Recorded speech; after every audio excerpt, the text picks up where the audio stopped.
नमः शिवाय। शिव जी सदा सहाय। ओम नमः शिवाय। गुरु जी सदा सहाय। दिव्य आभा, हमारे अस्तित्व का मूल। गुरु गोविंद दो खड़े, काके लागू पाए। गुरु गोविंद दो खड़े, काके लागू पाए। गोविंद से गुरु बढ़े, जो गोविंद दिए दिखाए। इस पद में कबीर में मन में संशय का भाव स्पष्ट है कि गुरु और गोविंद दोनों जब समक्ष खड़े हों तो किसके पांव छूने चाहिए। फिर वह इस निर्णय पर पहुंचते हैं कि गुरु के आशीष के बिना गोविंद ईश्वर को पाना असंभव है। हमारे मन में ऐसा कोई संशय नहीं है, क्योंकि गुरु जी स्वयं परमात्मा है। मैंने गुरु जी के बारे में सर्वप्रथम अपने मामा जी कर्नल जोशी से सुना था। यह 1996 के आसपास की बात थी और मेरा युवा स्वाभिमान अपनी पूरी श्रद्धा एक गुरु को देने को तत्पर नहीं था। अप्रैल 1994 में मुझे चंडीगढ़ में पहली बार गुरु जी के दर्शन का सौभाग्य मिला। उनके इस प्रश्न पर कि मैं कहाँ से आया हूँ, मैंने उत्तर दिया कि मैं कर्नल जोशी का भांजा हूँ और जयपुर से आया हूँ। उन्होंने मेरे सर पर अपने दोनों हाथ रखकर कहा, कल्याण हो। 2 दिन बाद जब मैं दिल्ली वापस आया तो एक नौकरी जिसकी मैं उत्सुकता से प्रतीक्षा कर रहा था मिल गई। तुरंत कल्याण हो गया, और यह भी तब जब मैंने चाय प्रसाद और लंगर मना कर दिए थे। गुरु जी के दर्शन से मेरे दृष्टिकोण में कोई परिवर्तन नहीं आया। उनके लिए कोई विशेष भाव नहीं उभरे। इसमें कुछ और समय बीतने की आवश्यकता थी। यह भी गुरु जी की इच्छा पर निर्भर करता है। इस बीच में वह दिल्ली आ गए।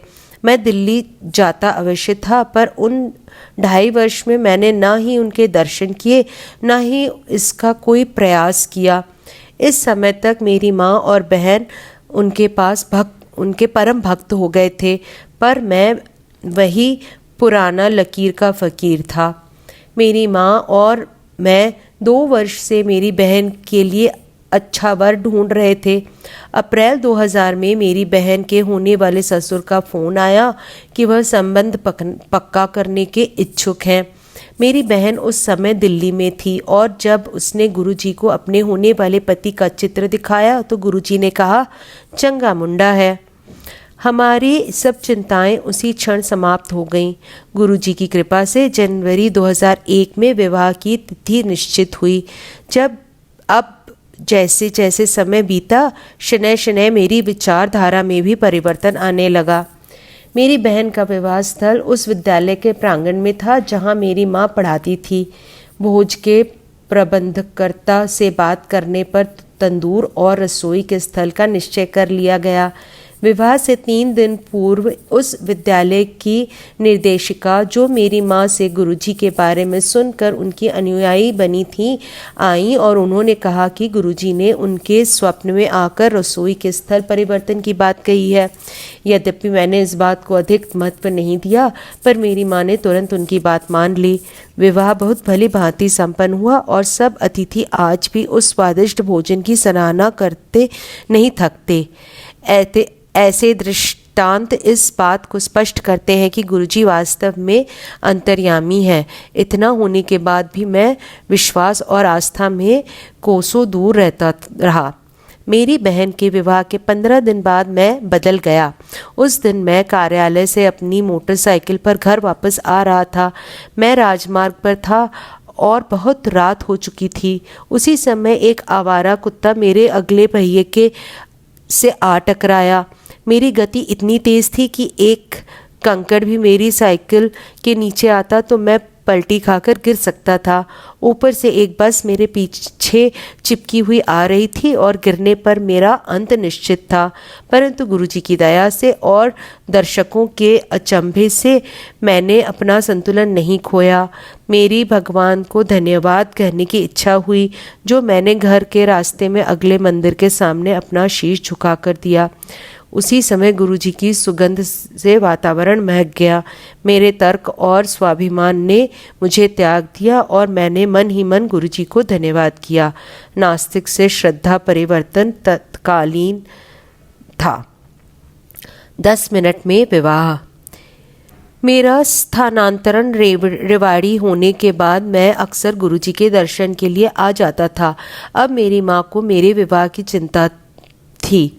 एक दिन मैं और मेरी माँ मामा जी के घर थे। उस समय रिश्ते में मेरी मामी जी की बहन भी वहीं पर थीं। शाम को हम सब गुरुजी के दर्शन के लिए गए। लंगर के उपरांत जब हम बैठे हुए थे, गुरुजी ने मुझे बुलाकर अपने पैर दबाने को कहा। थोड़ी देर के बाद उन्होंने मेरी मामी जी की बहन जया को भी वहीं करने को कहा। 10 मिनट के पश्चात वह बोले, शादी कर लो। मुझे कोई शंका नहीं है कि विवाह संबंध स्वर्ग में निश्चित होते हैं। इस प्रकार मेरे मामा जी और मैं साड़ू बन गए। गुरु कृपा। मैंने सत्संगों में अक्सर सुना है कि गुरु जी को हमारे मन में उत्पन्न समस्त भावनाओं का ज्ञान है, पर वस्तुस्थिति उससे भिन्न है। मन में उत्पन्न सब भावनाएं उनकी हैं। क्या आप विचारों के स्रोतों से अधिक सोच सकते हैं? क्या आप कर्मकर्ता के स्रोत से अधिक कार्य कर सकते हैं? क्या आप ब्रह्मांड की आत्मा से अलग रह सकते हैं? उत्तर सहज है, वह हमारे अस्तित्व के मूल है। यह तथ्य संभवतः हमें पता न हो या हम इसे न माने, पर हम हैं क्योंकि हम उनके अंश हैं। वह भाग्यशाली जो उनके दर्शन कर पाए हैं, या जिन्हें उनकी सुगंधि प्राप्त हुई है, या जिनके जीवन में उन्होंने कुछ मिठास भरी है।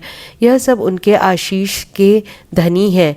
उनकी सुगंधि लेने के बाद यदि मैं उसका स्रोत ढूंढता हूँ तो मुझे आभास होता है कि वह तो ईश्वरीय है। वह चमत्कार जिनका श्रेय गुरुजी को देते हैं, चमत्कार मात्र इसलिए है कि वह असंभव लगते हैं। गुरुजी में मैं अपनी श्रद्धा का निवेश यह सोचकर करता हूँ कि जो मैं हूँ और जो मेरे पास है, दोनों विचार करने को निंदनीय है। इसका एकमात्र कारण केवल वही है।